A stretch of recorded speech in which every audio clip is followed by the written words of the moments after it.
Hello everybody, today we are going to look at gram-positive bacilli. So these are bacteria that appear as violet or dark purple rods under a microscope right after gram stain because they take up crystal violet instead of the counter stain safranin. So the first bacteria we are going to look at is Corynebacterium diphtheria. Corynebacterium diphtheria are club-shaped in V or L. They are gram-positive bacilli. They are aerobic and form grey to black colonies on blood telluride agar. Blood telluride agar is also known as Hoyle's agar, which is a selective media that uses telluride to differentially select Corynebacterium diphtheria from other upper respiratory tract flora. So telluride is actually a rare oxide mineral composed of tellurium oxide. Its name comes from tellus, which is Latin for earth. Catalase positive and ELEC test shows toxin production. Corynebacterium diphtheria colonies growing on blood telluride agar. You can see in this diagram their colonies appear black. Corynebacterium diphtheria under microscopic view, they are club-shaped. Corynebacterium diphtheria are aerobic gram-positive rods that aggregate into Chinese letters on gram stain. They have methachromatic staining granules that are enhanced by methylene blue. Methachromatic granules are inclusion bodies in bacterial cells that change the color of particular stains. For instance, methylene blue stains methachromatic granules pink and not blue. Waxin consists of a toxin of diphtheria toxin, causes respiratory distress with yellow pseudomembrane on posterior pharynx. Cutaneous diphtheria results in erythematous ulcer with pseudomembrane usually at the wound site. Next bacteria, Bacillus anthracis.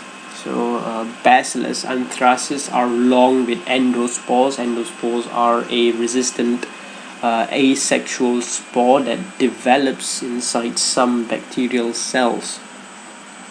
They have a wide gram stain and form medusa-shaped colonies on blood agar. So medusas are bell-shaped with tentacles hanging down around a central mouth. Jellyfish are medusas. So unlike most Bacillus species, anthracis is not motile. They are aerobic and contain a capsule. This is Bacillus anthracis colonies. Bacillus anthracis under microscopic view. Bacillus anthracis, you can see that their endospore occupies a large volume of cytoplasmic space. Bacillus anthracis are aerobic, gram-positive bacilli that causes cutaneous gastrointestinal or pulmonary anthrax.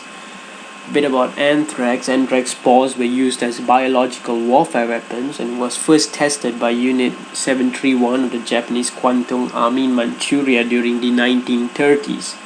So the testing actually involved the intentional infection of POWs, prisoners of war, in which thousands perished. Bacillus cereus. So Bacillus cereus are large endospore formers and they are gram-positive bacilli. They cause beta hemolysis, which is the complete hemolysis on blood agar plates. They are motile.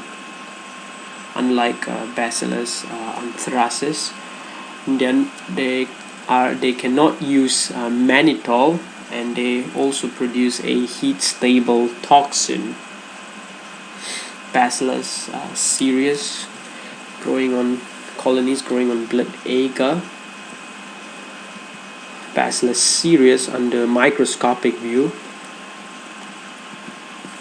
Bacillus cereus are aerobic spore formers, causes food poisoning through preformed heat-stable toxin 1 to 4 hours after ingestion of or heat labile toxin 6 to 16 hours after ingestion.